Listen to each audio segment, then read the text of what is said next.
আজ আমি আপনাদের সকলকে আমার নানার সাথে ঘটা একটা ভুতুড়ে কাহিনী শোনাবো। তো তখন ছিল ভোর রাত, ফজরের আজান দিয়েছিল কেবল।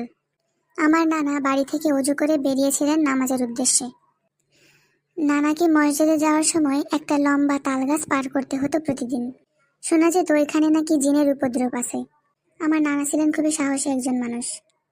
তো সেই দিন যখন নানা ওই তালগাছের পাশ দিয়ে যাচ্ছিলেন, হঠাৎ করে তিনি দেখেন সাদা জোব্বা পরা লম্বা একজন মানুষ দাঁড়িয়ে আছেন তালগাছের পাশে। নানা প্রথমে ভালো করে খেয়াল করেননি, কিন্তু একটু পরে সেই লোকটার দিকে তাকিয়ে নানার চোখ যেন ছানা বড়া হয়ে গেল। সেই লোকটা ছিল এত লম্বা যে পুরো তাল গাছের সমান। একদম ওনার গায়ের রং ছিল সাদা ধবধবে, সাদা পাঞ্জাবির উপর যেন ওনাকে দেখাই যায় না।